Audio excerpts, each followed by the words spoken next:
Magique attitude, le débat citoyen, c'est notre affaire. De lundi à vendredi, espace horaire, 8h, 10h. Prenez la parole sur les sujets qui font et défont l'actualité. Politique. Le pouvoir est dangereux. Et comme le pouvoir est dangereux, on ne le laisse pas entre les mains d'une personne ou d'un groupe de personnes. Économie. Vous savez, nous, dans ce pays où on nomme quelqu'un ministre DG qui va danser dans son village de façon lamentable. Et c'est pour leurs intérêts personnels. Culture. Est-ce que quand on dit musique camerounaise, ça doit être du n'importe quoi, même si on dit musique urbaine? Sport. Depuis belle lurette, il y a des problèmes, toujours des problèmes à la Pécapoute. Et tout ça tourne autour de l'argent que la Pécapoute génère, les milliards que la Pécapoute génère. C'est ça qui crée ces problèmes-là. Il n'y a pas de choses. Venez dire tout haut ce que les autres pensent et disent tout bas, sans verser dans l'injure ni dans la diffamation. Mesdames et messieurs, venez partager avec nous vos connaissances.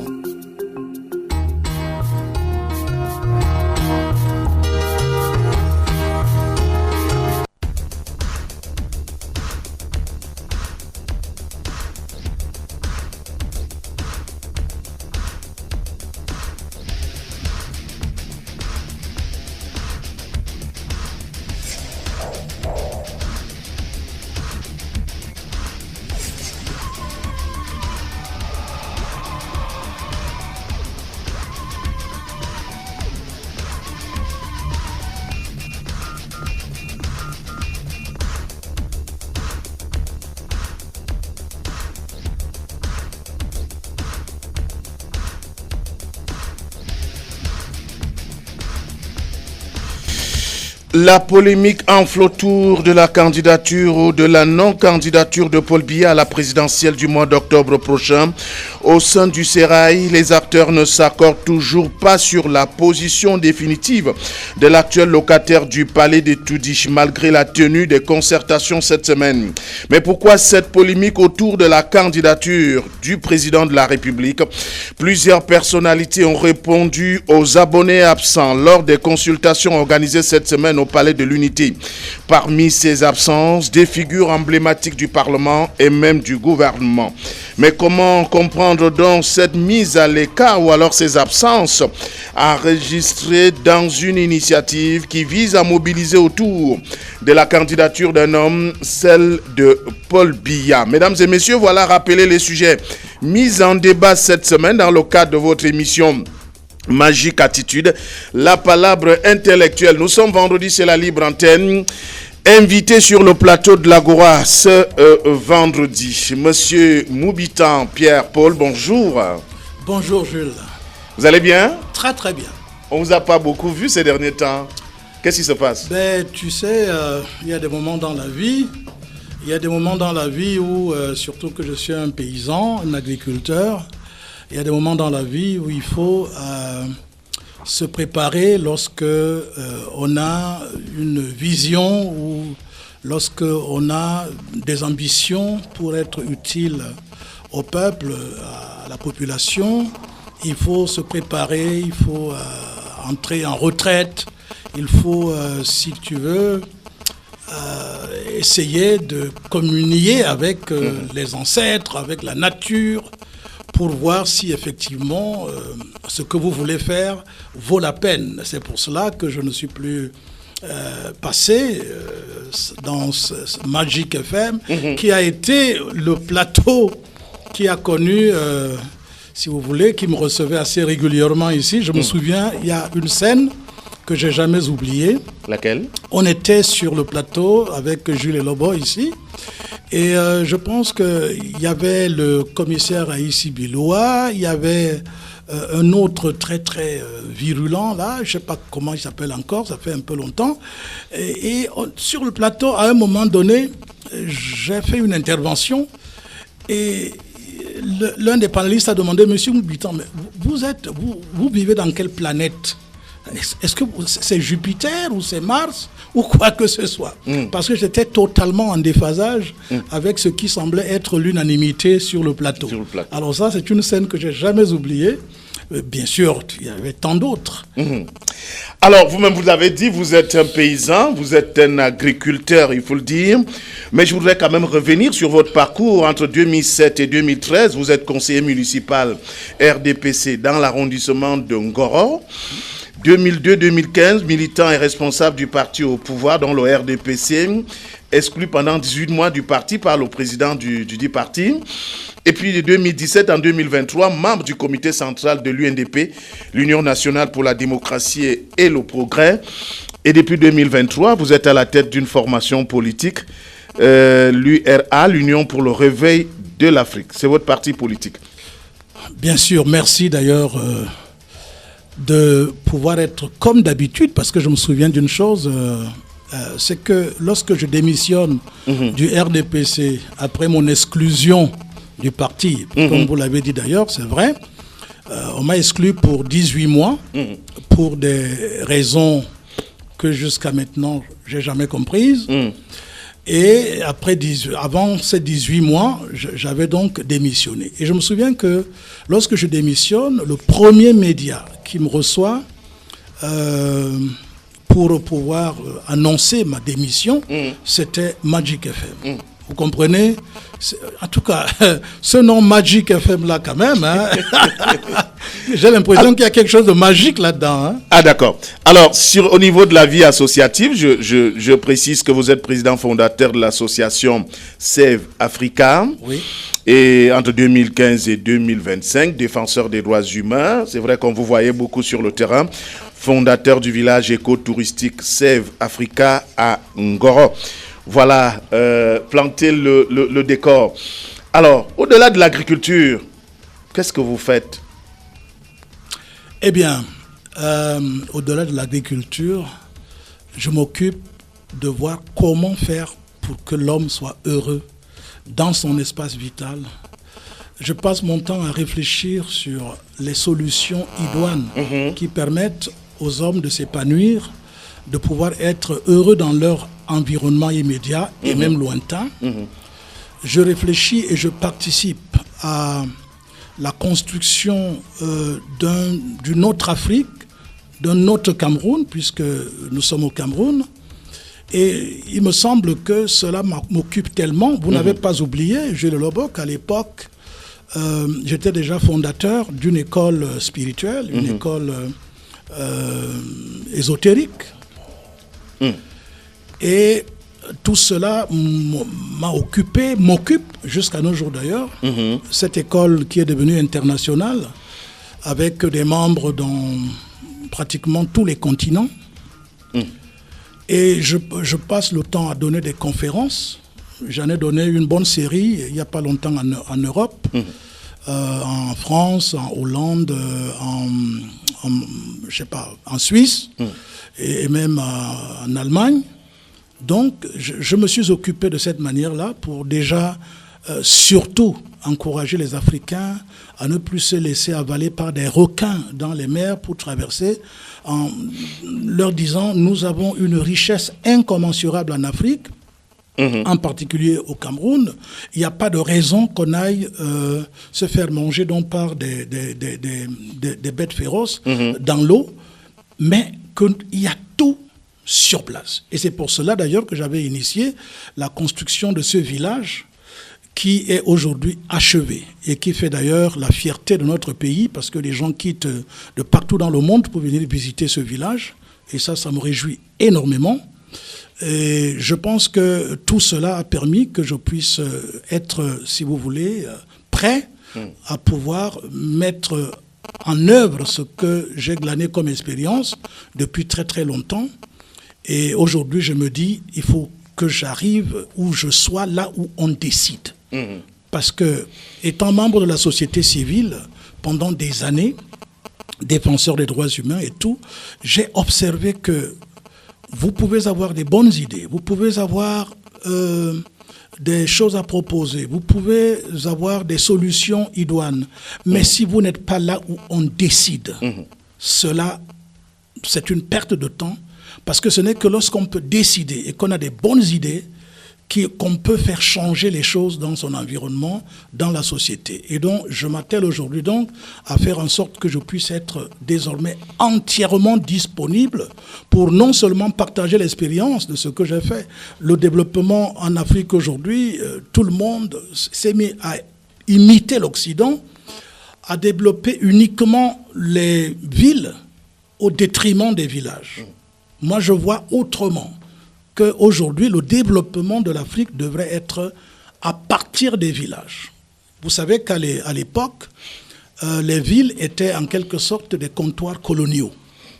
Lorsque les Occidentaux créent des villes, y compris en Afrique, c'était des comptoirs coloniaux où il fallait échanger les matières premières contre les produits manufacturés qui venaient de l'extérieur et tout cela.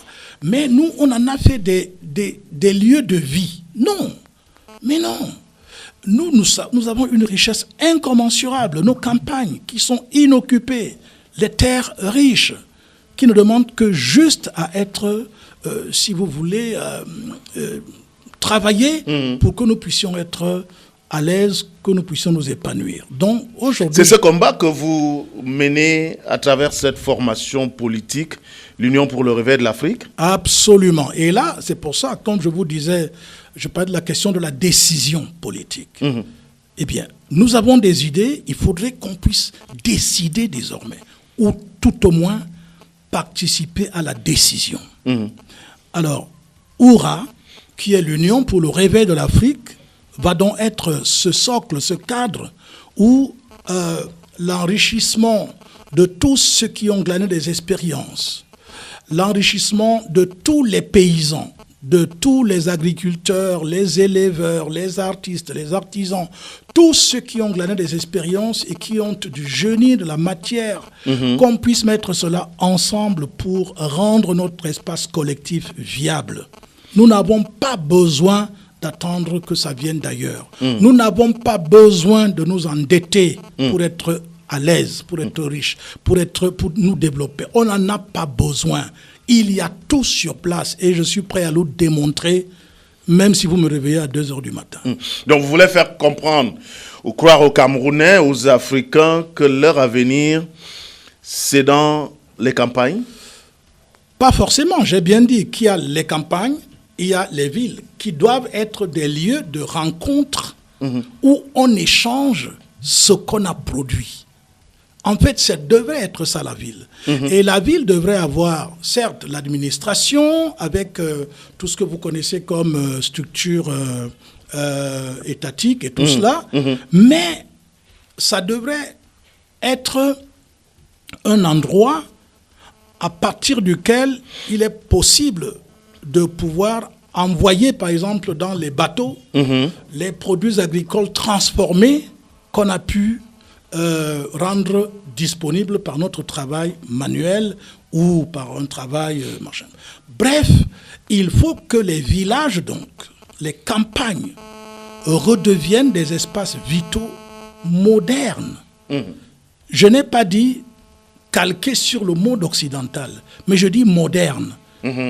Alors, si vous venez, par exemple, visiter le village que j'ai créé, vous allez voir, les cases sont des cases traditionnelles, respectant l'écologie, respectant la manière dont nos ancêtres ont fait l'architecture, mais modernisée parce que vous avez de l'eau courante dans tout le village.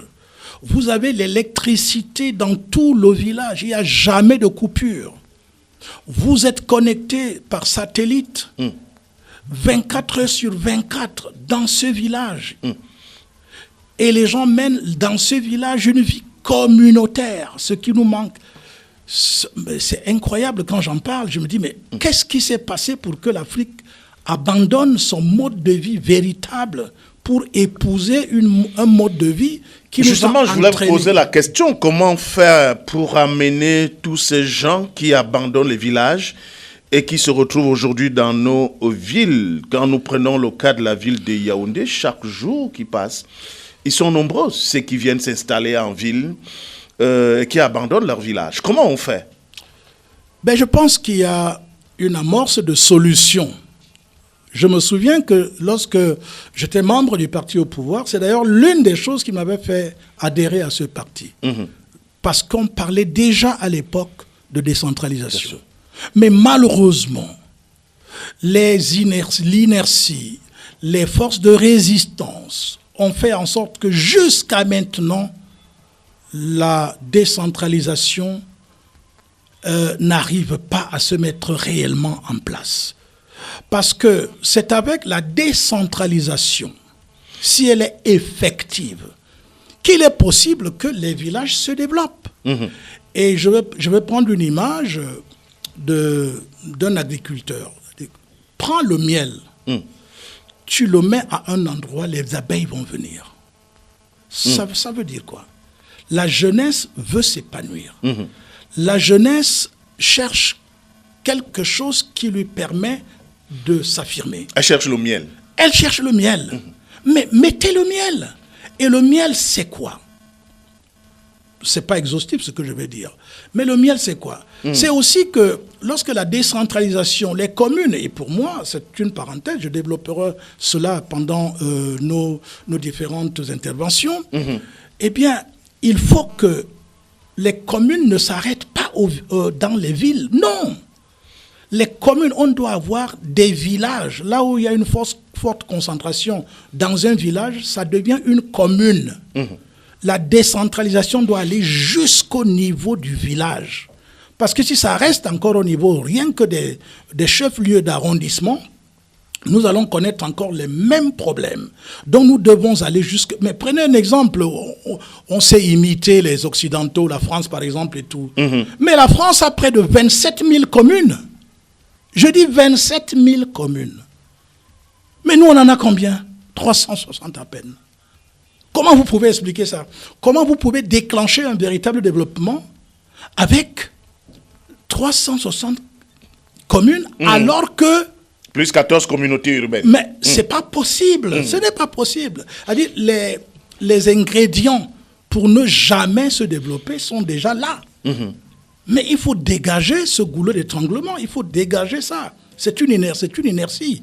Donc, moi, je me dis, dès qu'on aura fait la décentralisation réelle jusque dans les villages, c'est ça que j'appelle donc le miel, parce que les impôts que nous payons, les taxes que nous recevons, tout ça ira aussi jusque dans les villages et les jeunes n'auront plus besoin, pour s'épanouir, de venir en ville. Parce que le jeune, qu'est-ce qu'il vient chercher en ville? Il cherche la lumière. Oui, la lumière. Rien que pour la lumière, quelqu'un peut quitter le village. Parce qu'il n'y a pas de lumière dans les villages. Rien que parce que pour boire de l'eau, il faut aller puiser parfois 3 km, 4 km et porter sur la tête. Le jeune va quitter. Parce qu'il regarde à la télé comment les gens vivent par-ci, par-là et tout. Comment vous voulez qu'il reste au village? Alors, le jeune, le miel, c'est ça. C'est que ces moyens qui sont collectés pour la population puissent arriver jusque dans les villages. Parce que même le villageois paye les impôts. Même un enfant qui est encore dans le ventre de sa mère paye les impôts. Je dis dans le ventre de sa mère. On ne s'en rend même pas compte. Et comment donc il paye les impôts? Et maintenant, lorsque la maman doit accoucher, cette femme risque parfois de mourir parce qu'elle doit faire des kilomètres et des kilomètres pour qu'on aille faire la délivrance. C'est pas normal, étant donné que tout le monde paye les impôts. Le système est tel que même si vous ne travaillez pas, même si vous êtes un chômeur, même si vous êtes un malade, vous payez les impôts. Ce qui veut dire que l'État devrait vous rendre cela. Est-ce qu'il y a donc, vous pensez qu'il est possible aujourd'hui de mettre un terme à ces résistances? Quand on regarde, vous avez évoqué le cas de la décentralisation, jusqu'ici on observe que le pouvoir central ne veut pas lâcher du lest. Notamment en ce qui concerne le transfert des compétences et surtout des ressources vers les collectivités territoriales décentralisées. Jusque-là, malgré les lois qui sont votées concernant la décentralisation, les ministres et autres continuent de faire comme si ça dépend de leurs humeurs pour que les fonds puissent être transférés aux communes.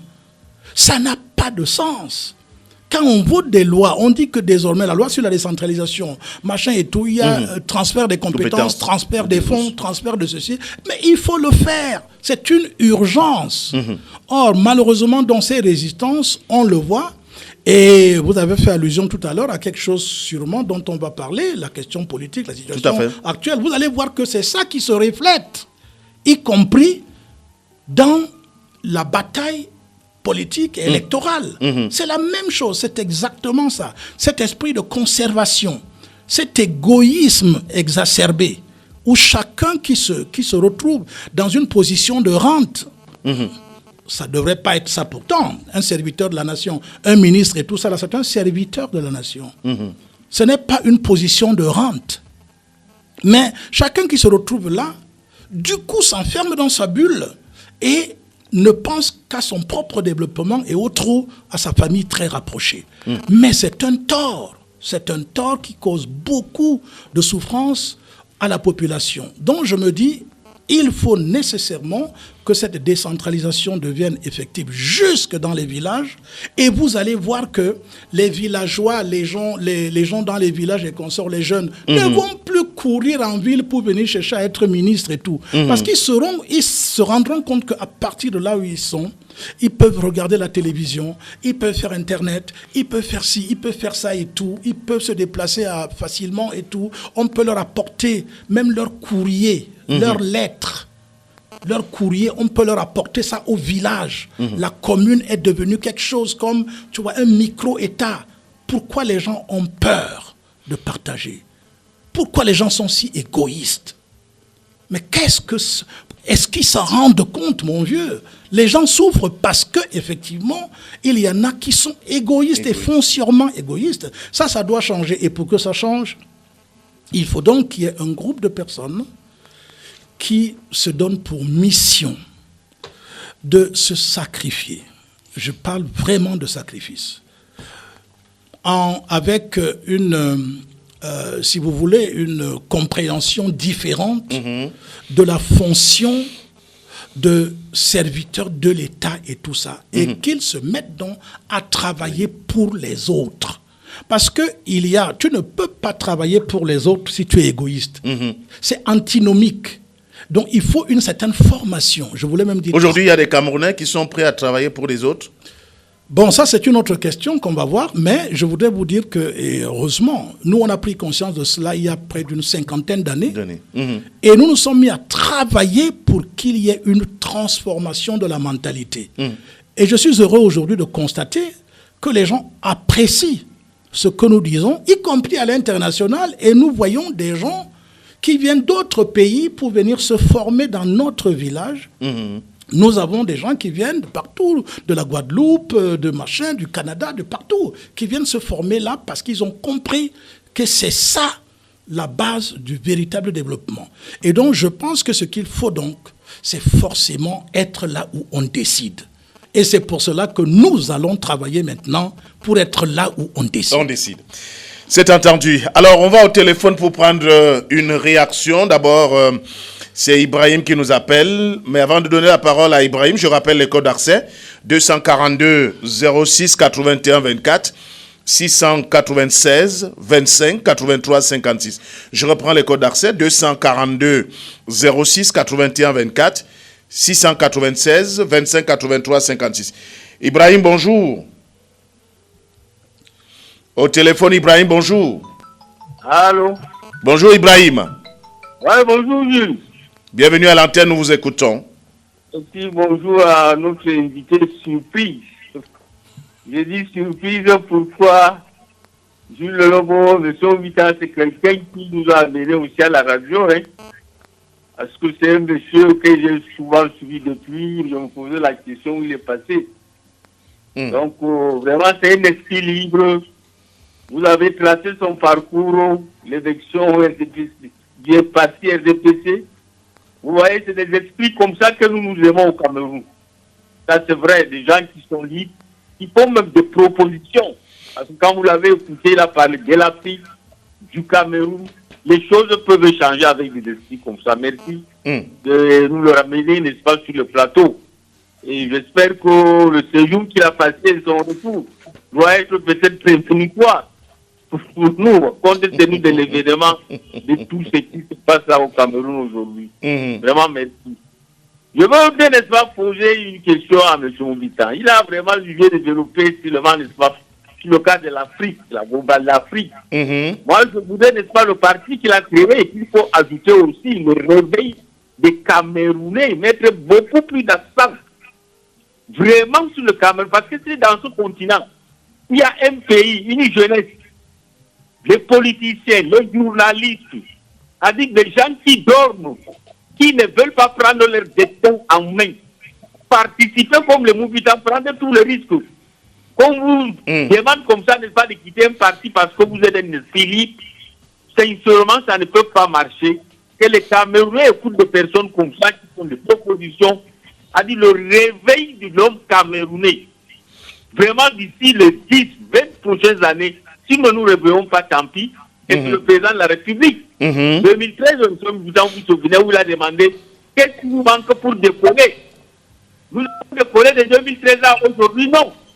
Nous avons toutes les potentialités, c'est comme vous dites là, c'est tout à fait vrai. Nous avons une jeunesse dynamique, nous avons des sous-sols, nous avons des terres arabes partout. Nous avons la mer, tout fait de la bonne fête. On veut des vérités de poissons, de petits, la jeunesse, elle ne fait rien. Donc, nous avons besoin de vous, n'est-ce pas, pour un premier jeu, je laisse la face aux autres. Vraiment, merci, Gilles Lobo, ramenez-nous. Il y a beaucoup d'esprits libres comme ça qui sont là partout, qui participent à toutes ces émissions. C'est entendu. Merci pour cette intervention, Ibrahim. On va prendre une deuxième et on revient en studio pour permettre à l'invité de répondre. Jean-Baptiste Biaye nous appelle. Bonjour. Bonjour à monsieur Moubitan. Mon frère, que je n'ai pas vu depuis quelque temps. Et je suis heureux d'apprendre qu'il est désormais de prendre un parti politique. Jean-Baptiste, j'avoue qu'on a de la peine à vous entendre. Je ne sais pas, peut-être que c'est un problème de réseau. Est-ce que je suis maintenant à l'antenne? On vous entend à peine. Hein? Est-ce que je suis maintenant à l'antenne? Alors, poursuivez voir. Bonjour à M. Moubitan, mon frère, que je n'ai pas vu depuis quelque temps. Bonjour. Et je suis heureux d'apprendre que il est président d'un parti politique et je m'empresse de lui poser la question s'il est candidat à la prochaine élection présidentielle. Et si ce n'est pas le cas, est-ce que son parti politique de la majorité présidentielle puisse soutenir le candidat du RDPC parce qu'il a fait des critiques tout à fait pertinentes. Et donc, de ce point de vue, quelle est sa profession de foi pour pouvoir résoudre ce genre de problème qu'il a soulevé il y a quelques instants, qu'il est candidat à l'élection présidentielle. Bonne journée. Merci Jean-Baptiste. Merci pour cette réaction sur cette antenne. Alors, vous avez écouté les deux réactions. D'abord, celle d'Ibrahim qui insiste sur le réveil des Camerounais. Qu'est-ce qui nous manque pour décoller? Ce qui manque pour décoller, je dis bien, il faut que ceux qui se sont assis sur le couvercle de la marmite Cameroun, qu'ils quittent, qu'ils dégagent. Il y en a qui sont assis sur le couvercle? Sur le couvercle. Et la population est en bas dans la marmite. Qu'ils dégagent. Je crois que c'est assez simple. Quand je dis assis sur le couvercle, ça veut dire tout simplement, voilà, vous n'êtes plus actif, vous n'êtes plus capable de produire, d'innover et de faire quoi que ce soit, mais vous êtes assis là et vous empêchez les potentialités nombreuses qu'il y a, pour ne parler que du cas du Cameroun, de pouvoir se développer, de s'épanouir. Laissez la jeunesse se développer, laissez la jeunesse libérer son potentiel.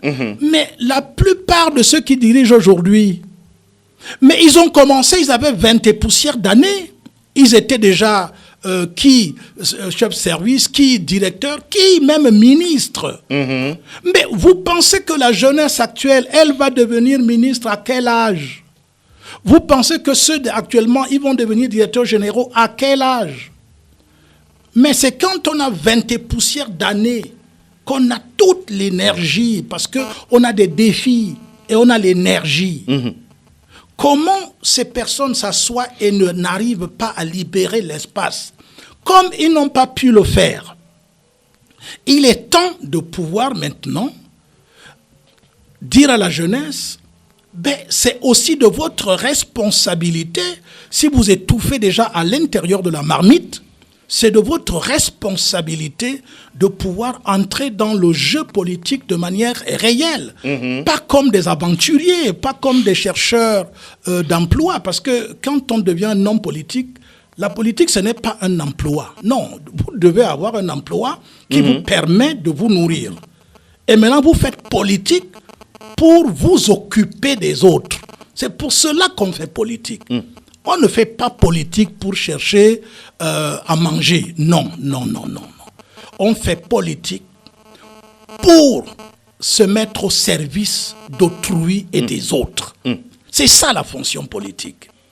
Maintenant, si la jeunesse découragée, apathique, flegmatique, ne fait donc rien, c'est à ce moment-là que, évidemment, l'inertie, les forces de régression et tout le reste vont donc gagner cette bataille pour que le Cameroun et l'Afrique ne se développent jamais. Mais face à ce que vous dénoncez, on observe quand même une certaine désaffection ou un certain désintéressement de ces jeunes-là vis-à-vis de la chose politique. Mais c'est un découragement qui vient du fait que lorsque nous voyons la scène politique aujourd'hui, vous voyez des gens qui ne sont essentiellement préoccupés que par leur ventre. Les jeunes voient cela. Ils observent. Ils voient que dès qu'on t'a nommé ministre, tu es prêt même à défendre l'indéfendable. Tu perds la tête. Tu n'as plus de... C'est-à-dire que tu n'arrives plus à regarder les choses objectivement. Tu danses pour qu'on puisse te nommer, ainsi de suite. Alors, les jeunes voient tout cela. Et ça crée le désintérêt sur la chose politique. Ça, il y a ça. Maintenant, autre chose, comme je vous disais tout à l'heure, si on encourage les jeunes à occuper les terres, les espaces, dans les campagnes et partout ailleurs, en leur créant toutes les conditions, c'est-à-dire de l'eau, de l'électricité, le téléphone, les centres de santé équipés et tout cela. Ces jeunes resteront là-bas et ils vont faire politique. Ça, je peux vous le dire. Parce que c'est ça la base. Il faut que les jeunes puissent... On ne fait pas politique pour faire politique. Quand vous êtes à Yaoundé, si vous faites politique, qu'est-ce que vous apportez concrètement pour le développement du pays? Vous n'avez qu'à réfléchir un peu, c'est difficile pour un jeune. Alors que dans le village, le fait qu'il soit confronté, il soit en face de la nature, il doit inventer, il doit trouver des solutions et tout ça là. Quand il est en ville, tout est déjà fait. Les routes sont faites, les machins, tout est là. Il pense que c'est en participant aux meetings et réunions. Voilà, où il va manger un peu de sardines, de pain et tout ça là, c'est ça qui va... Il ne peut pas. Alors que s'il est dans un cadre où il participe à la résolution des problèmes, alors il va sentir le besoin de faire politique. Encore que, peut-être on en parlera, notre perception de la politique, ce n'est pas telle qu'elle se fait là.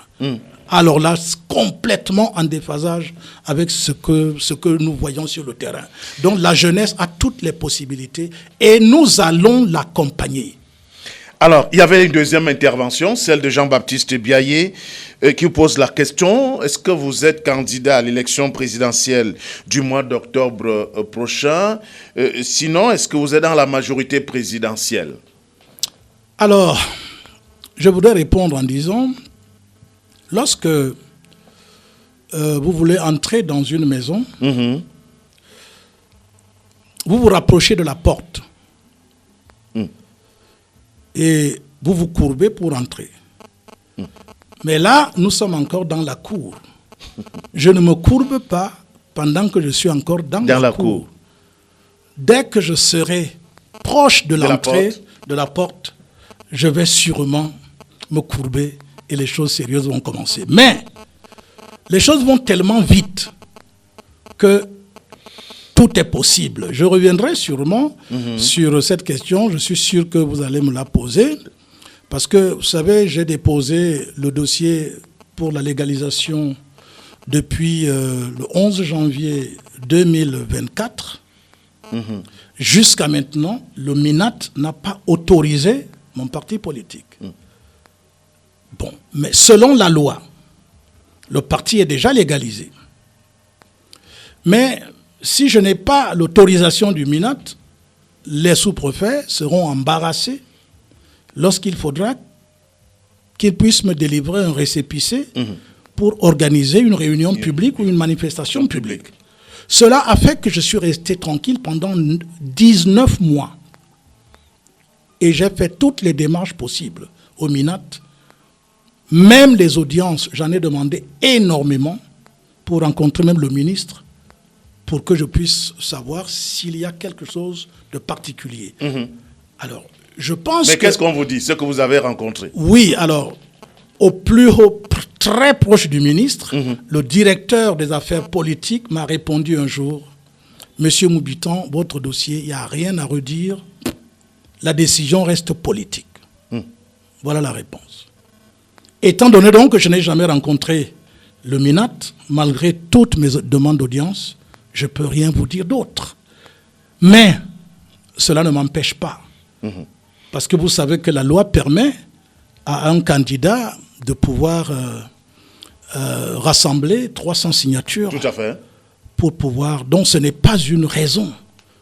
Ce n'est pas une raison pour que je ne me présente pas. Non, au contraire. C'est pour cela que je suis resté zen. Mais maintenant, je viens de parler donc de la porte. Dès qu'on va se rapprocher de la porte, sûrement, je vais me prononcer. Mais nous sommes à 3 mois de l'élection présidentielle. Oui, 3 mois, c'est beaucoup pour ce genre de choses. Ah bon? Il faut d'abord, et je suis maintenant en train de parler de ce mouvement politique, l'Union pour le réveil de l'Afrique. Je suppose que des gens vont m'écouter. C'est d'ailleurs la primeur. Je n'en ai jamais parlé. C'est la première fois que je parle de ce mouvement politique publiquement. C'est la première fois. Donc, encore une fois, Magic FM, c'est magique. Alors, donc, je suis convaincu que dans les jours qui viennent, si j'ai l'impression qu'il y a un écho favorable par rapport à la vision que je veux présenter aux Camerounais, s'il y a un écho favorable et que la jeunesse, je sens que la jeunesse est intéressée, alors à ce moment-là, pourquoi pas? Parce qu'il ne faut pas que je vienne juste comme un ambitieux qui vient parce qu'il veut être non. Ça n'a rien à voir. Vous savez, quand vous devez assumer des responsabilités aussi importantes, il faut que vous ayez la conviction qu'il y a des gens qui adhèrent à la vision que vous présentez. Et donc, je ne suis pas un pouvoiriste. Ça ne m'intéresse pas, ça. Donc, en quelques semaines, pour vous, il est possible de réunir 300 signatures, à raison de 30 signatures par région, et puis aussi avoir 30 millions de francs CFA pour payer le cautionnement. Non, 30 millions, c'est pas ça. Non, c'est la chose la plus facile à réunir. Ah bon? 30 millions. Ah bon. Vous savez qu'actuellement, un agriculteur qui a 30 hectares de cacaoyers, en une saison, il sort 50 millions. Bon, je ne vais pas en dire plus. Donc, c'est pour dire, en fait, que ce n'est pas ça le problème. Le problème, c'est il n'y a pas, pour l'instant, il y a des partis, des mouvements politiques dont les leaders ou les militants estiment que si nous nous rendons compte que tel est mieux placé, parce que tout le monde aspire au changement au Cameroun. Tout le monde veut que les choses marchent. Tout le monde veut que tout évolue convenablement. Un parti politique se rend compte que M. Moubitan peut faire l'affaire. Peut-être. Il pourrait dire, M. Moubitan, nous, on vous présente. Puisque la loi le permet. Tout à fait. Et ensuite, il y a les 30 signatures. Mais Jules Lobo, pour faire 10 régions au Cameroun, on fait cela en 2 semaines. Le Cameroun n'est pas aussi vaste qu'on le croit. Surtout avec, si on a un peu de moyens, on peut aller dans les régions en 2 semaines. C'est possible. C'est possible. Alors, on repart au téléphone pour prendre 2 autres réaction et on revient en studio. D'abord, Monsieur Tata nous appelle. Bonjour, bienvenue. Monsieur Tata, vous avez la parole. C'est là-bas. Je salue votre invité, Monsieur Mobitan, et son plateau technique et les auditeurs. Monsieur Jules, j'ai suivi notre invité attentivement et je voudrais lui dire, monsieur, je suis ce jeune qui a une vision politique, mais pas pouvoiriste, et que vous êtes en train de dire quelque chose qui part un peu du sens de ma vision politique. Et comme je le dis souvent, si chaque politique pouvait faire quelque chose de social sans être au pouvoir, au moins avec les 300 partis politiques, on devait quand même voir quelque chose de positif. Ça veut dire quoi? Si un seul parti politique pouvait créer ou bien créer un seul forage dans une région, imaginez-vous combien de forages on va avoir au Cameroun. Si un seul parti politique pouvait donner serait-ce qu'un seul banc dans chaque école, avec ses militants, imaginez-vous l'état du Cameroun à l'heure actuelle. Mais ce que vous avez expliqué, je suis tout à fait d'accord avec vous. C'est pour cela que je dis, je n'ai jamais adhéré dans un parti politique, parce que la vision de ce parti politique, c'est pouvoir. C'est le pouvoir, pas le développement. Et je voudrais aussi dire, je suis contre le mot « je veux le changement ». Moi, M. Tata, je veux le développement. Au niveau là où le Camerounais, on ne veut pas le changement, mais on veut le développement. Parce que si vous voulez le changement, on a que de tourner sur place. Maintenant, j'aimerais que votre ligne éditoriale de votre parti politique soit favorable aux affaires sociales. Monsieur, je peux témoigner. Moi, mes œuvres politiques, c'est plus pour les enfants qui n'ont pas les cahiers pour aller à l'école, ou qui n'ont pas les tenues scolaires, ou qui n'ont pas mangé. Là, s'il y a un parti politique qui a ce département, je vais adhérer à 100%. Au lieu, la solution n'est pas de venir critiquer le gouvernement, mais la solution, c'est de donner quelque chose. Maintenant, j'ai juste quelques questions à poser à notre invité. Allez-y rapidement. Vous avez parlé des jeunes.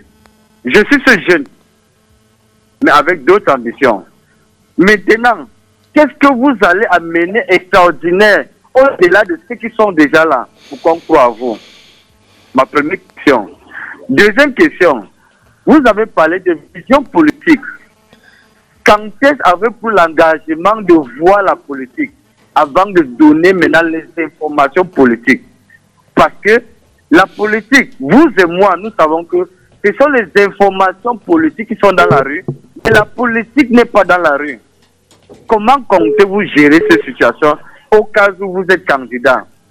Troisième question. Aujourd'hui, tout le monde a su un changement. Quel est votre système de gouvernance que vous allez amener? Est-ce que c'est le Biamogo ou c'est de créer ou c'est de rendre le Cameroun comme le Burkina Faso? Parce que nous sommes habitués avec le Biamogo, qui n'est pas un projet politique. Nous sommes habitués au changement, qui n'est pas un projet politique, mais le développement. Qu'est-ce que vous allez amener de nouveau au lieu de venir corriger ce que l'ancien président a fait? Corrigeant, qu'est-ce que vous allez amener de nouveau? Maintenant, de toi, pour les enfants, c'est ça mon politique. Et l'orientation politique. Comment comptez-vous amener ce peuple camerounais à s'intéresser plus aux affaires sociales qu'aux affaires politiques? Dernière question.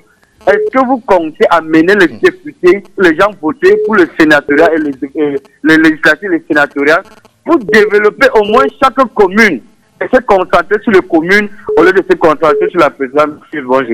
Monsieur Tata, merci pour cette intervention. Ça fait beaucoup de questions à la fois. On va donner la parole à quelqu'un d'autre. C'est Monsieur Bilois ici, qui est sur l'autre ligne. Bonjour et bienvenue, Monsieur Bilois. Bonjour Jules, bonjour à ton invité. Je voudrais dire, comme on le fait dans la lecture, Binga binga yamadi morakobana binga binga. C'est-à-dire que traduction. Dans la lecture, lorsque vous avez dit ce qui doit être dit. Lorsque vous avez fait ce qui doit être fait, tout le monde chante en disant voilà ce que nous voulons. Pour une fois, un aspirant dit ce qu'il veut faire, comment il doit le faire. Je ne sais pas si Tata l'a écouté, parce que c'est la seule fois à ce plateau qu'un homme politique vient dérouler sa vision politique. Il l'a fait depuis le début, je vous écoute. Et c'est pour ça que je dis qu'il serait souhaitable que les autres fassent ça. Mais malheureusement, les autres, c'est des aspirants à la salle à manger, c'est tout. Donc, on doit savoir qu'un homme qui veut aller au pouvoir vous dit voici ce que je veux faire de mon pays, voici ce que je veux faire dans tel ou tel domaine. Et votre invité, depuis ce matin, le fait merveilleusement. Donc, moi, j'appelle pour lui dire, va de l'avant. Je crois que les autres pourront vous imiter. Mais il est difficile qu'ils vous imitent parce que, comme je l'ai dit aussi, ces gens viennent seulement pour aller à la salle à manger et non pas pour servir le peuple. Merci, monsieur. Va de l'avant. Je crois que le Cameroun comprendra enfin qu'il faut des gens qui ont une vision et vous en avez une. Du moins, c'est mon point de vue. Merci, monsieur Bilois, ici, pour cette intervention. Bonne journée à vous. Alors, monsieur Moubitan Pierre-Paul, on revient donc à vous, peut-être pour permettre de réagir après ces deux interventions. D'abord, celle de monsieur Tata, qui a posé une série de questions.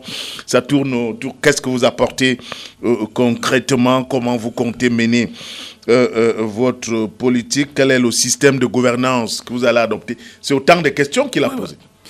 Bon, alors je voudrais, en toute humilité, dire qu'en fait, je ne sais pas si ce que j'apporte est nouveau.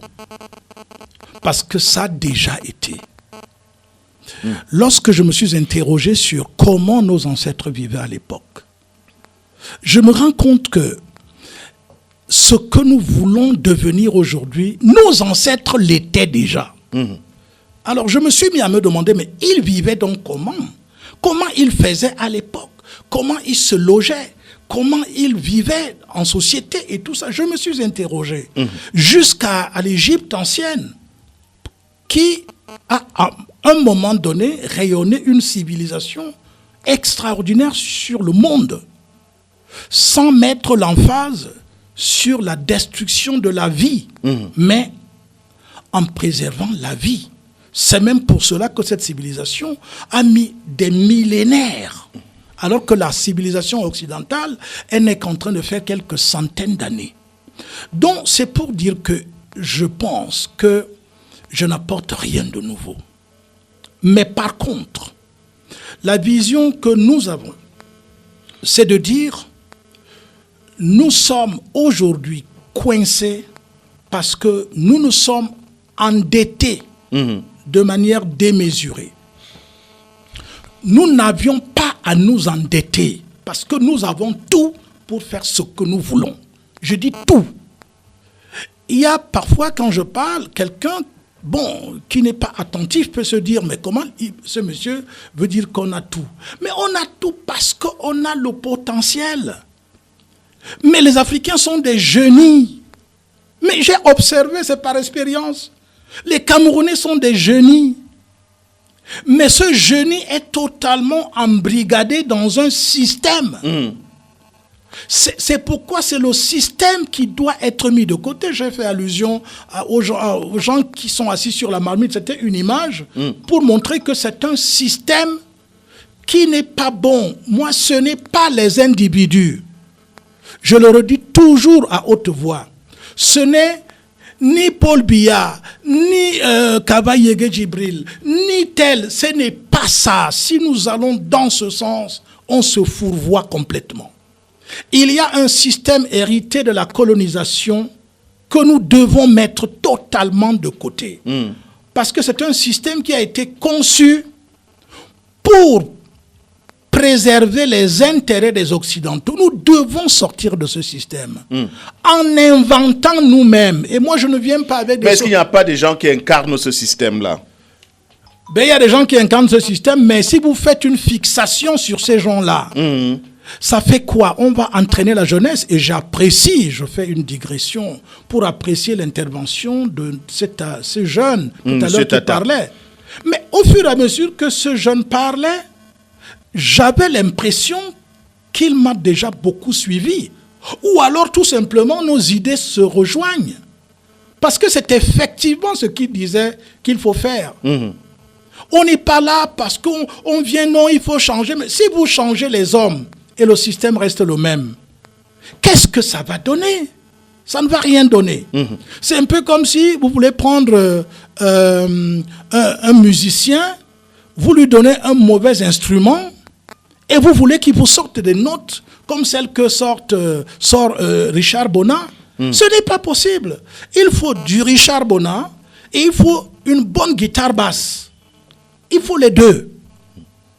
Or, le problème donc, c'est que, est-ce que le système éducatif qui est actuellement en place au Cameroun et en Afrique, est-ce qu'il permet de libérer le génie de l'enfant? Non. Je réponds non.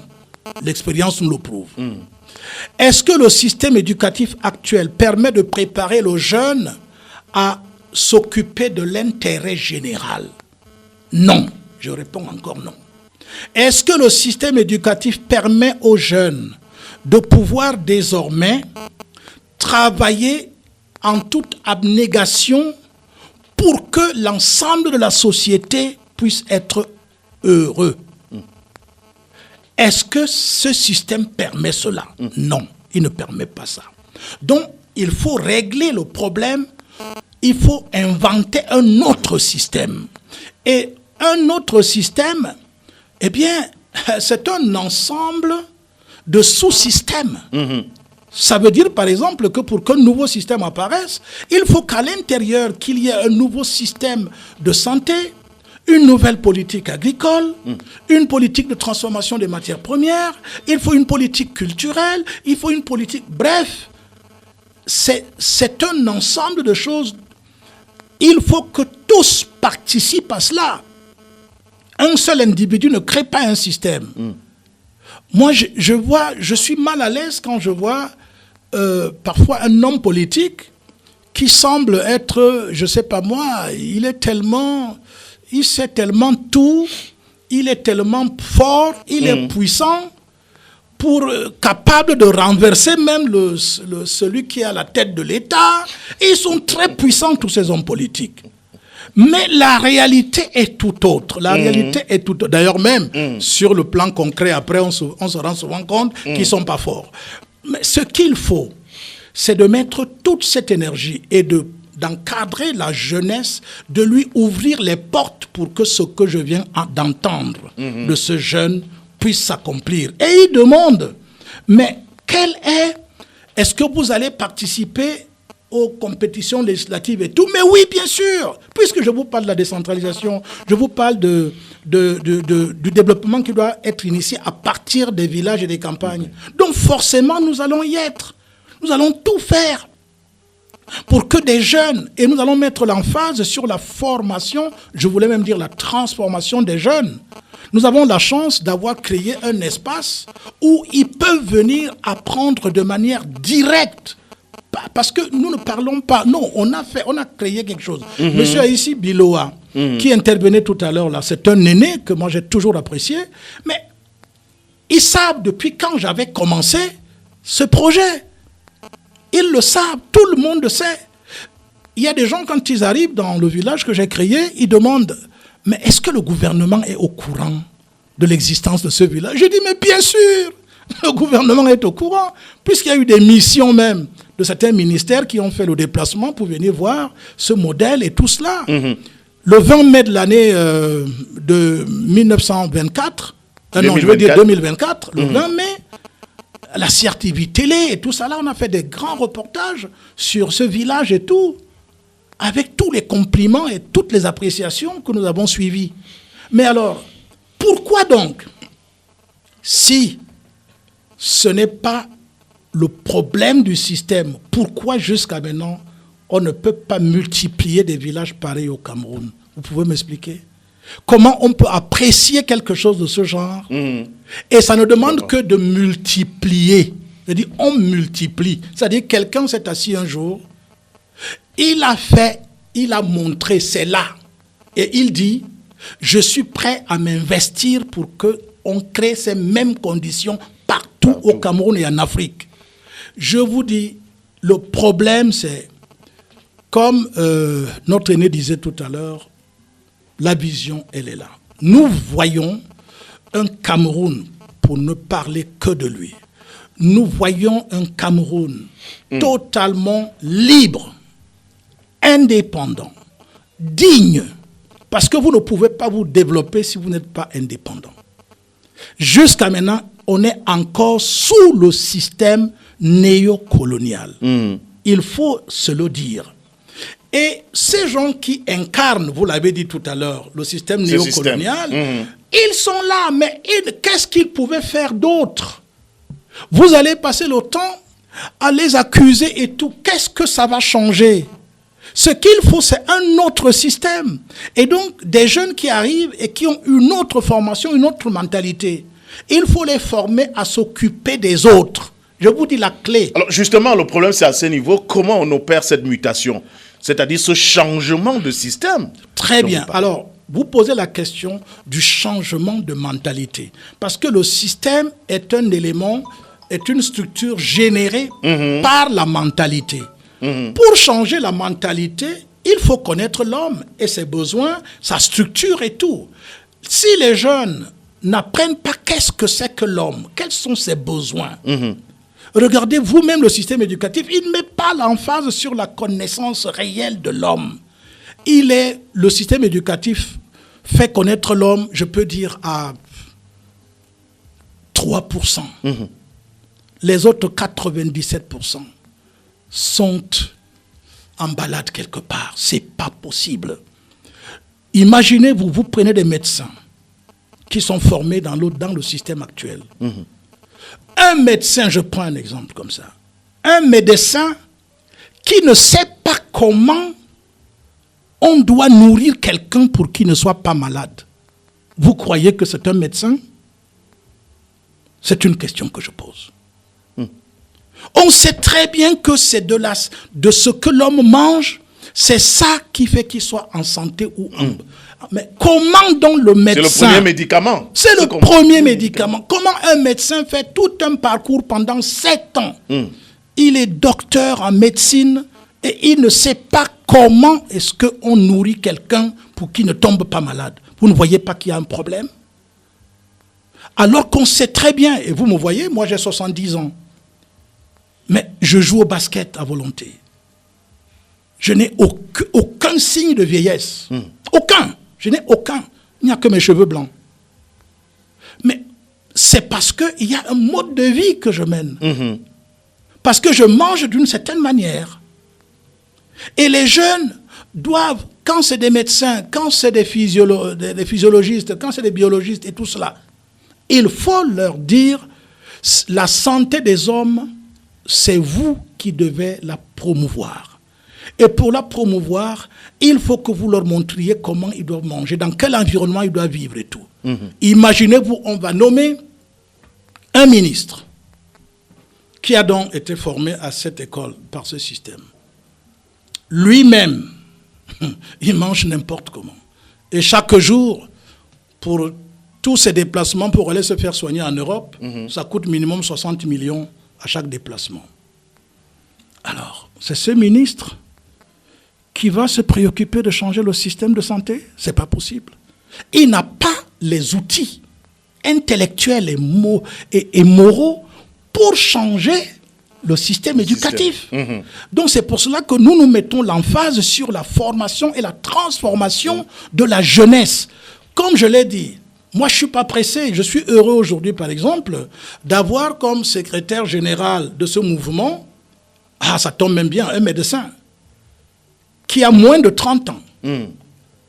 C'est le secrétaire général de notre parti. Alors, ces jeunes, la plupart des gens qui dirigent, qui sont dans le bureau de ce parti, ils ont maximum 30 poussières d'années. Donc, ce que je dis, quand je parle de l'intérêt que les jeunes ont à pouvoir s'impliquer sérieusement en politique, je le fais déjà et tout le monde peut vérifier cela. D'accord. Alors, avant de poursuivre, on va aborder les questions qui concernent la présidentielle, l'élection présidentielle. En tout cas, vous savez, c'est l'actualité. Au Cameroun, c'est depuis quelque temps. On va, je crois, donner la parole à d'autres intervenants, peut-être deux interventions encore. D'abord au 696 25 83 56. Au téléphone, bonjour. Bonjour, monsieur Lobo. Oui, Emmanuel, bienvenue à l'antenne, nous vous écoutons. Bonjour à notre invité. Bonjour. Beaucoup de courage. Bonjour à mon grand frère, le commissaire venait de passer. Bonjour à Thomas Massok. J'ai deux préoccupations pour notre invité. Allez-y. Ma première, d'une fils du Sud-Ouest.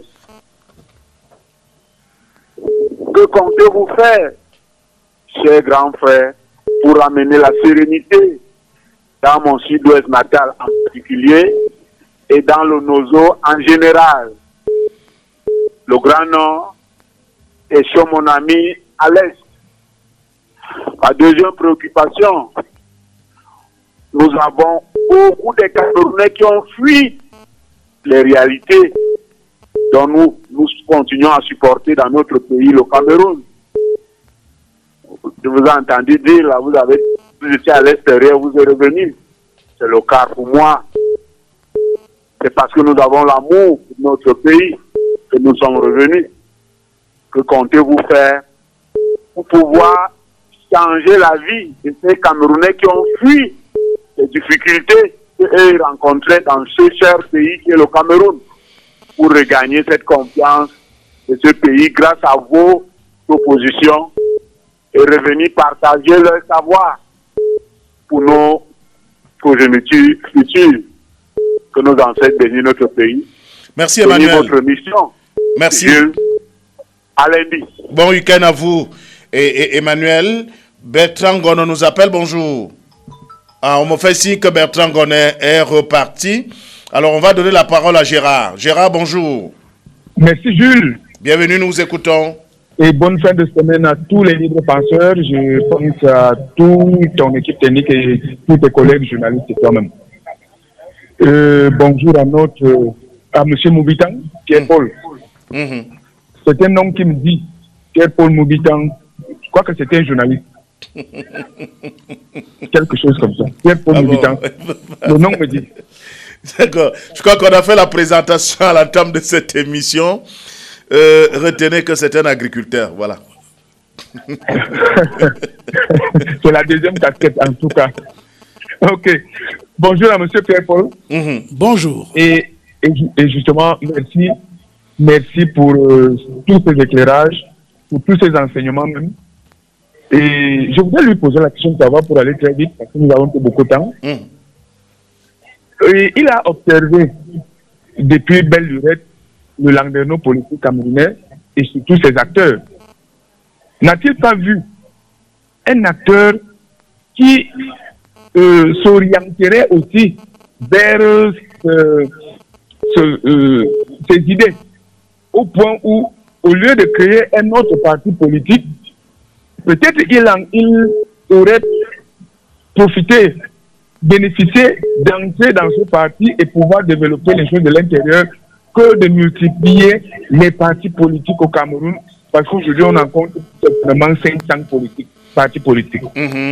Alors est-ce qu'à son niveau, parce que j'ai bien suivi, est-ce qu'il n'a pas trouvé dans notre environnement politique un parti qui peut-être aurait les mêmes idées, les mêmes projets, les mêmes programmes que ce qu'il nous propose aujourd'hui? Et pour finir, je suis militant d'un parti politique, pour ne pas le nommer, le PCRN. Et à la tête du PCRN, ça je sais qu'il le fait, nous avons un jeune qui a déjà montré du moins sa capacité à pouvoir amener le Cameroun au développement à partir de son projet politique basé sur le fédéralisme communautaire. Alors, s'il a parcouru certains projets politiques, certains programmes politiques, que pense-t-il de ce projet politique basé sur le fédéralisme communautaire qui devait amener le Cameroun à son développement? Parce que je voudrais lui rappeler que notre leader pense justement développement et non changement de personnes. Donc, il pense changement du système, un changement radical du système basé sur le fédéralisme communautaire. Merci à lui de nous apporter quelques éclairages. Merci pour cette intervention. Alors, on revient D'accord, on va donner la parole à Bertrand Gono. Bertrand, bonjour, prenez la parole. Voilà, bonjour. Bonjour à Girac qui vient de partir, à notre invité, Madame Anna, devant ma soeur, tout le reste. Je dirais ceci, j'ai bien écouté notre invité, mais s'il y a quelque chose qu'il a dit qui est en train de me tarauder l'esprit là, et il a dit ceci, il faut changer le système. Mais le système est incarné par des hommes, puisque le système qu'on a au Cameroun est un vieux système qui va depuis les années 60. C'est un système qui était porté par la France et qui était porté par le premier président camerounais. Et qui aujourd'hui est porté par le nouveau président camerounais. Alors, donc, il faut changer d'abord les hommes avant de changer le système. Ce sont les hommes qui incarnent ce système. Si lui qui peut changer le système et ne pas changer les hommes, il y a problème. C'est pourquoi vous voyez, le politicien aujourd'hui parle des hommes. Puis ce sont les hommes qui portent ce système-là. Tant qu'on va changer les hommes, le système ne peut pas quitter. Et le système doit rester enraciné. Donc il faut un homme visionnaire qui doit partir les hommes qui sont là et réussir à changer le système. Puisque vous allez voir partout le monde, c'est comment ça se passe. On fait d'abord partir l'homme avant de trouver un moyen de casser le système qui a été mis en place par l'homme. Voilà. Et je l'ai dit. Bon, maintenant la question que je vais poser à notre invité est simple. Son projet politique, c'est quoi? Quel est son projet de société? Qu'il le dit. Et vous dites quel est son projet de gouvernance. Voilà. Et maintenant, de deux, est-il lui le projet de gouvernance d'autres candidats?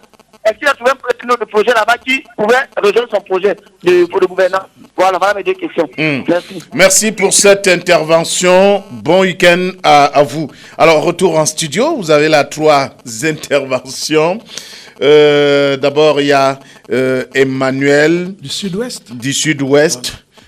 Qui lui se préoccupe de la sécurité ou de la sérénité, on va dire dans le nord, le Nozo, ce qu'on appelle le Nozo, même dans l'extrême nord, et puis aussi de ces Camerounais qui sont partis. Comment on fait pour redonner confiance à ces Camerounais? Bien, alors je voudrais pour la petite histoire dire à notre ami que à un moment donné de ma vie, il y a plusieurs années, j'avais décidé de déménager totalement de mon BAM natal pour aller vivre au nord-ouest. J'avais commencé le déménagement. J'ai pu acquérir un espace dans un village qu'on appelle Small Babanki, après l'école normale de Bambili. Parce que j'en avais marre avec la corruption au Cameroun. Et à un moment donné, j'ai eu l'impression qu'on n'a pas le même style que les anglophones. De ce côté-là, les gens me paraissaient plus vrais, plus honnêtes. Je n'ai pas dit que c'est des saints, mais je dis ils me paraissaient plus accessibles.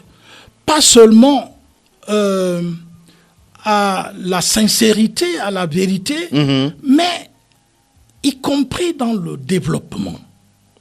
Ils étaient plus proches de nos traditions séculaires africaines.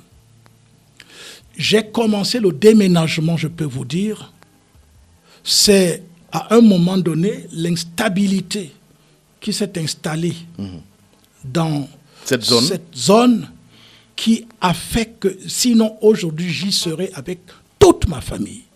Donc c'est pour qu'ils comprennent déjà l'intérêt que j'ai pour cet endroit.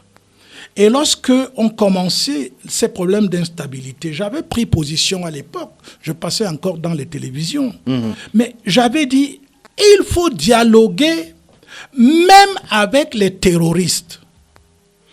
Je dis même avec les terroristes, il faut dialoguer. Mais pourquoi est-ce que nous voyons ces gens qui se considèrent comme nos maîtres, les Occidentaux?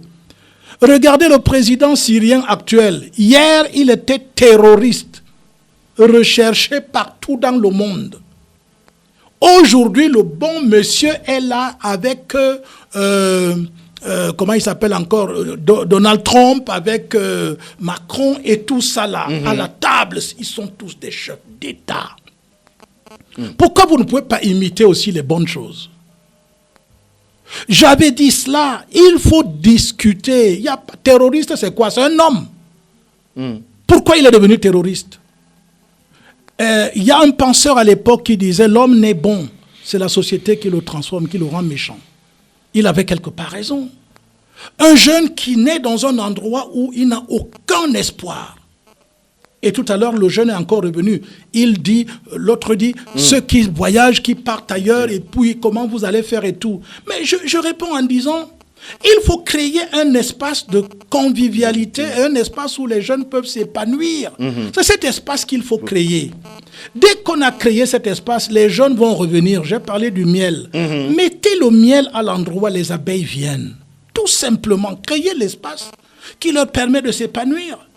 Et nous avons tout, je le répète encore. Donc, le Nord-Ouest, ça me préoccupe énormément. À un moment donné, j'ai commencé à rédiger un projet pour proposer à ceux qui gouvernent de voir comment est-ce qu'ils peuvent peut-être, des gens comme nous qui sont préoccupés par des questions morales, spirituelles, éthiques et tout, qu'on rassemble quelques-uns d'entre nous, que nous puissions aller avec le soutien du gouvernement et à l'initiative du gouvernement pour qu'on aille parler à nos frères du Nord-Ouest. Mais les gens ne font plus, le Nord-Ouest, le Sud-Ouest ne fait plus confiance à ceux qui dirigent. C'est ça le vrai problème. Pourquoi on veut tourner de midi à 14h? J'ai la conviction que si ce système change, le Nord-Ouest et le Sud-Ouest se calment tout de suite. Je connais cet endroit. J'ai été à ces endroits. Malgré le fait qu'il y a aujourd'hui des bandes armées qui opèrent dans les bandes armées ont fait zone. Oui, mais les bandes armées ont fait comment pour se retrouver là? Quelles sont ces bandes armées? Ça s'est passé comment? Est-ce qu'à l'époque, lorsque le Nigeria, on a eu ce conflit avec Bakassi et tout cela, n'est-ce pas les efforts du gouvernement ont conduit à ce qu'il y ait une reconnaissance internationale de l'appartenance de Bakassi au Cameroun et tout? Mais tout se négocie dans la vie. À l'époque, moi, j'avais dit, même s'il faut aller négocier avec un monsieur là qui nous dérangeait beaucoup à l'extrême nord là, un chef terroriste là et tout. J'avais dit un jour dans une télévision, mais approchons-nous de lui et discutons, qu'il nous dise exactement ce qu'il veut. Avant qu'on ne dise que c'est un terroriste, vous savez qu'aujourd'hui, il suffit tout simplement que vous ayez des idées divergentes, on dit que vous êtes terroriste. Dans ce terme générique, on peut mettre tout dedans. Donc, vous comprenez, Jules Lobo, qu'il faut tout simplement qu'il y ait un vrai dialogue qui n'exclut personne. Pourquoi nous gardons autant de prisonniers politiques et non politiques en prison? Pourquoi? Qu'est-ce que nous gagnons avec ça? Qu'est-ce que nous gagnons? Est-ce que ces gens qui croupissent dans les prisons pendant 20 ans, 30 ans, est-ce qu'ils n'ont plus rien qu'ils peuvent apporter au Cameroun? Pourquoi nous laissons nos énergies s'étioler complètement, disparaître? Tout simplement parce que parfois, on ne veut pas que l'autre puisse prendre le pouvoir et tout. Mais est-ce que vous êtes le seul qui devait être au pouvoir dans un pays? Vous n'êtes pas seul, mon vieux. Il y a plein de personnes qui ont aussi de l'énergie, des idées et tout. Laissez la possibilité que le pays se développe, surtout lorsqu'on a tiré la conclusion que ça ne va pas. Et tout le monde sait qu'au Cameroun, ça ne va pas. Ceux qui disent que ça va, ça les regarde. Mais tout le monde, la majorité des Camerounais disent ça ne va pas. Il faut donc créer des conditions pour que le nord-ouest et le sud-ouest puissent être à nouveau très actifs. Parce que dès qu'ils seront rassérénés, quand ils vont prendre confiance, je vous dis, les populations du nord-ouest et du sud-ouest, eux-mêmes, ils vont neutraliser les bandits. Les bandits. Je les connais. Alors, je reviens à vous tout à l'heure, le temps pour nous de prendre rapidement la halte de cette émission. On va fêter les journaux pour être au parfum de l'actualité. Il est dans ce studio, Patrice Kamdem Djougla. Bonjour. Bonjour Jules et bonjour à monsieur Mobitan. Présidentielle du mois d'octobre prochain, en attendant la convocation du corps électoral, la majorité présidentielle se mobilise autour de la candidature de Paul Biya. Oui, la majorité présidentielle est en action, écrit Cameroun Tribune. La NDP et le MDR toujours fidèles. Quelques jours après les défections du FSNC et de l'UNDP, Amadou Moustapha, président national de la NDP, et Daïssa Latiga Natassi et Paulin Djoroué, le sénateur, les deux têtes de proue du MDR, le mouvement démocratique pour la défense de la République, ont exprimé leur volonté de continuer à accompagner le président de la République lors du scrutin à venir. C'était dans le cadre des concertations menées par le SGPR hier. Dans la même mouvance, Émergence cherche à comprendre les raisons des absences de certaines personnalités aux concertations du côté d'Etoudi. Le quotidien Le Jour dresse le bilan de 30 ans d'alliance politique avec Paul Biya, en relevant que depuis 1982, le président national du RDP s'épuise dans des alliances politiques conclues avec certains leaders de l'opposition alliés à la majorité présidentielle. Le Jour décrypte des alliances parfois jugées contre nature. Paul Biya est face à l'épreuve du temps, ajoute la nouvelle expression. À quelques jours de l'échéance fixée pour la convocation du corps électoral, le silence du président nourrit toutes les spéculations et l'article 27 de la Constitution pourrait bien devenir dans les prochains jours le cœur d'une transition silencieuse. Et dans la même veine, la nouvelle expression parle également du laborieux consensus de l'opposition. Le peuple du changement attend toujours l'oiseau rare qui est le candidat du consensus de l'opposition face au candidat du RDPC. D'autres sujets alimentent les colonnes des journaux ce matin. Le Messager va du côté de Batouri dans la région de l'Est. Le code minier en terrain miné, des élites manœuvrent pour qu'il soit permis aux artisans miniers victimes des conséquences de suspension des activités d'exploitation artisanale semi-mécanisée de poursuivre les travaux en violation de la loi portant code minier et des prescriptions du ministre des Mines. Le journal Le Drapeau Patrimoine de l'UNESCO, jour décisif pour Digidi ce vendredi 11 juillet. Le sort du site culturel Digidi sera scellé à Paris en France lors de la 47e session du comité du patrimoine mondial de l'UNESCO porté par le Cameroun et soutenu au plus haut niveau ce joyau ancestral. Des monts Mandara espèrent rejoindre le cercle prestigieux des patrimoines reconnus de l'humanité. Une décision historique est très attendue. L'économie quotidienne, le groupe américain Tronos s'intéresse au jugement de Rutil. Les responsables ont entamé des discussions avec le gouvernement en vue de l'exploitation de ces minéraux. Jules, bonne émission, bon week-end. Merci Patrice pour cette revue de presse. Le reste, c'est dans les kiosques, acheter les journaux. Faites vivre la presse camerounaise. Magique attitude, encore quelques minutes seulement. Nous allons mettre la clé sous le paillasson. C'est la libre antenne. Nous sommes vendredi invités sur le plateau. Monsieur Mobitan Pierre-Paul, c'est notre invité ce matin. Alors, place à l'actualité. L'actualité, c'est cette présidentielle qui pointe à l'horizon dans 3 mois. C'est vrai qu'on avait déjà commencé à parler avec votre engagement politique. Alors, vous suivez l'actualité autour de cette élection présidentielle, des préparatifs au sein du Sérail. Il y a un certain nombre de choses. Cette semaine, il y a eu des consultations au Palais de l'Unité. En tout cas, le ministre d'État, secrétaire général de la présidence de la République, a rencontré un certain nombre de personnalités, notamment les membres du gouvernement et les parlementaires. L'objectif visé, c'est de remobiliser ou mobiliser les uns des autres autour de la candidature du président Paul Biya. Bien. Comment vous avez observé cela? J'observe cela comme tous les Camerounais, tantôt amusés, tantôt inquiets. Comment ça? Bah oui, inquiets. Parce que quand vous regardez, c'est vrai que les hommes politiques, il ne faut pas toujours voir les agissements et penser que ça reflète leur pensée profonde.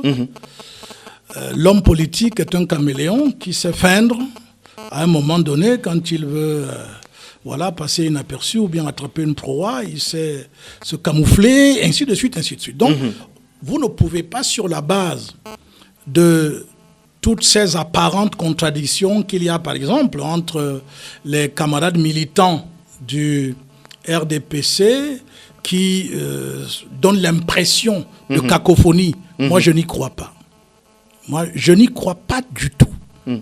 Ah bon. Parce que, je ne peux pas croire que le mouvement politique qui a un ancrage comme le RDPC puisse poser des actes anodins. Non, il y a sûrement des choses qui se passent. Qu'est-ce qui vous dit que M. Sadireni et M. Famendongo et M. le SGPR, à la suite d'une réunion qu'ils ont faite en secret, ne prennent pas la décision de venir jouer pour essayer de distraire ou de donner l'impression à l'adversaire qu'ils sont... Donc ça fait partie d'une stratégie. Mais bien sûr, pourquoi pas?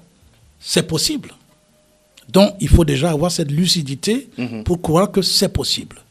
D'autre part, quand je dis que je suis inquiet, c'est parce que, comme tout le monde l'a constaté, le chef de l'État, qui aujourd'hui est devenu beaucoup plus rare que dans le passé, ne fait plus régulièrement signe de vie.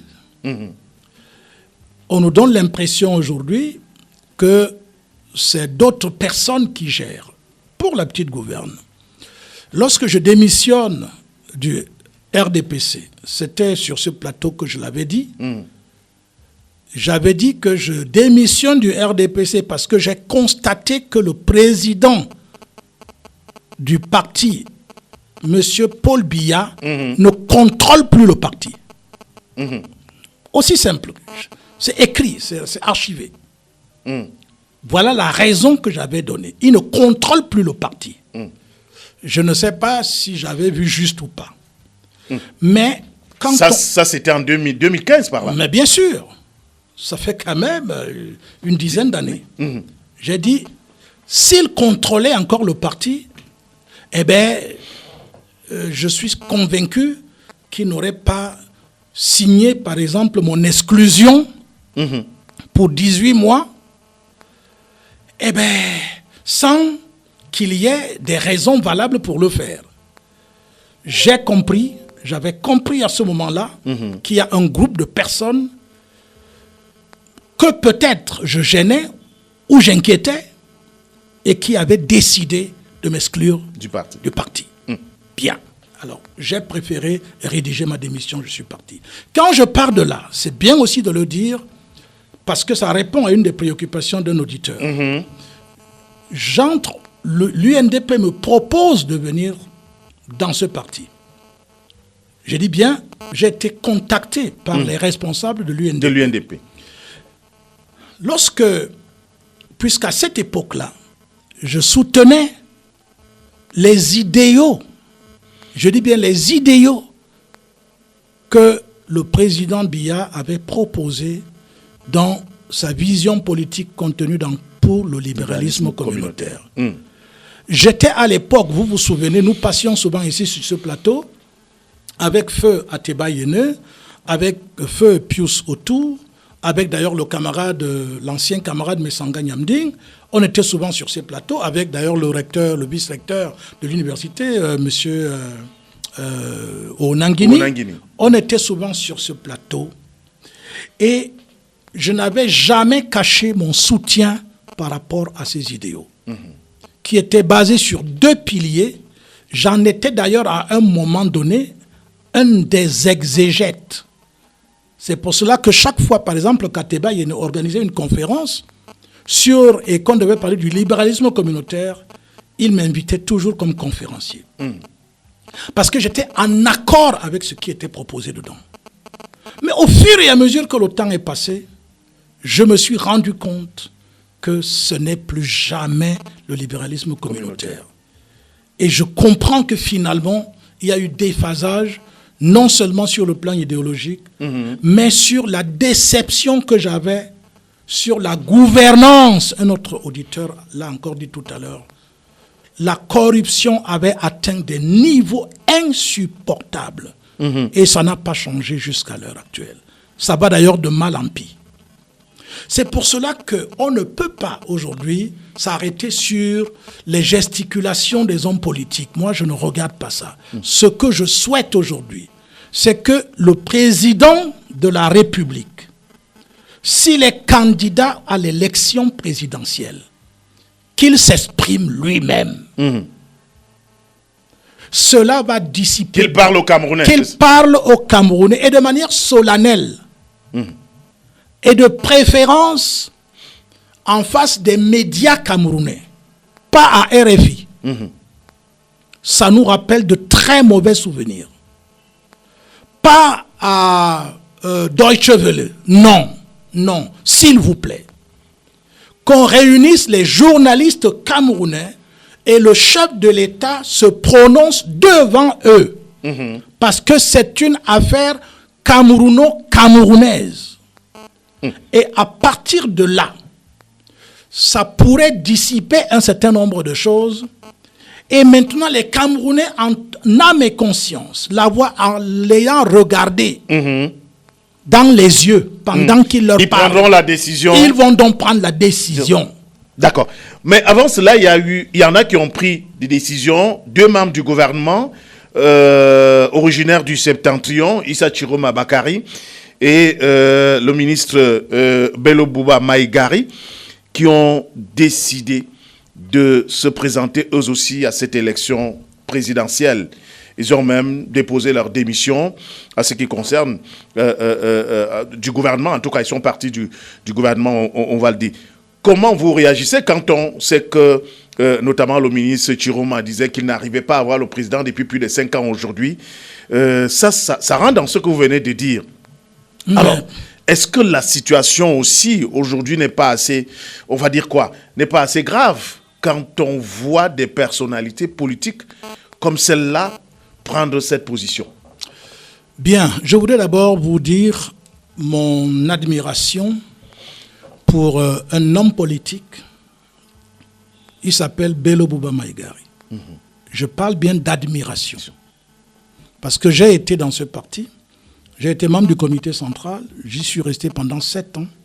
J'ai apporté une contribution dans la vie de ce parti. Je voudrais apprécier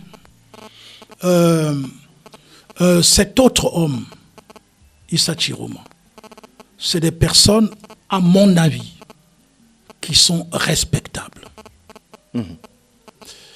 Je voudrais donc apprécier, même si ça paraît tardif, leur décision de se lancer dans la course à la magistrature suprême. Je dis j'apprécie. Très bien.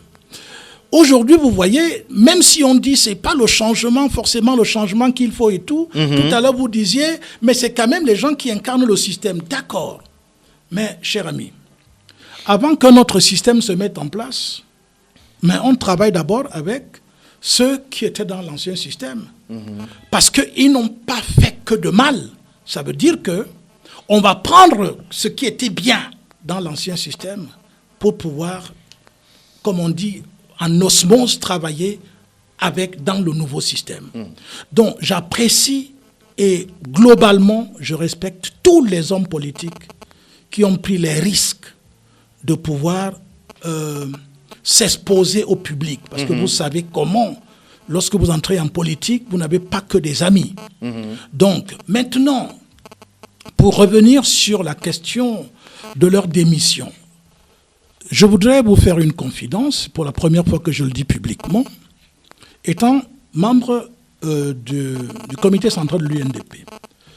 Il y a 8 ans, nous nous étions réunis en tant que membre du comité central, pas 8 ans, je crois 6 ans ou 7 ans, pour prendre la décision concernant notre participation ou non, ou bien le soutien ou non, sur la base de l'alliance politique qu'il y avait entre l'UNDP et le RDPC, si oui ou non, donc, on devait aller présenter un candidat. Nous nous sommes retrouvés au Palais des Congrès. Ce qui s'est passé exactement l'autre jour était déjà prévisible. Ça veut dire qu'il y a 7 ans, c'est clair que la majorité des militants de l'UNDP ne voulaient plus que M. Bello puisse continuer à aller dans cette alliance avec le RDPC. Et encore une fois, je pense que ça fait partie des éléments qui me permettent d'admirer un homme politique. C'est la pondération, c'est le calme, la maîtrise. Parce que si Bello est resté aussi longtemps en train de soutenir, ce n'est pas parce qu'il n'avait pas des ambitions. Ça, je le dis, j'ai eu la possibilité de le savoir. Il avait bien des ambitions présidentielles. Mais... Pourquoi il a choisi de rester aux côtés de Paul? Non, je vais vous livrer ce qu'il m'a dit un jour. Dites-nous. Vous savez, allez-y. Le président Bello m'a dit un jour, Monsieur Moubitan, nous attendons qu'une fenêtre s'ouvre. Attendons qu'une fenêtre s'ouvre. C'était ça, c'est ce qu'il m'a dit. Il est là, il peut le confirmer ou non. Aujourd'hui, cette fenêtre est ouverte? Mais elle est ouverte. La fenêtre s'est ouverte et Bello se dit, avec la pression de ma base militante que j'ai depuis des années, il n'y a plus de raison que, ne pouvant plus rencontrer le président, il n'y a plus de raison que je me mette à travailler sous la direction des personnes qui hier arrivent parce qu'on les a nommés à des postes gouvernementaux qui n'arrivent plus à respecter même les gens qui ont contribué pour le calme et la sérénité au Cameroun pendant des années. Mais ça les agace, je suppose. Je ne suis pas son défenseur, M. Bello, mais je vous dis ce que j'ai vu, ce que j'ai entendu. Et donc, je pense qu'il était obligé, devant cette pression, de céder. Et il a cédé finalement. C'est vrai que j'entends les gens dire non, bien, bon, ils se sont entendus pour qu'il aille faire ceci au nord, pour qu'il diminue l'électorat et tout cela. Non, moi je pense que c'est des spéculations. La vérité, c'est que Bello, à partir du moment où il a dit je suis candidat, je suis convaincu qu'il est décidé à prendre le pouvoir. Et donc, je suis conscient aujourd'hui que les enjeux sont tels que le Cameroun risque de connaître un très bon accouchement dans les 3 mois qui viennent. J'ai la conviction de cela, parce que le Cameroun est un pays particulier. J'avais entendu un homme politique dire « le Cameroun, c'est le Cameroun ».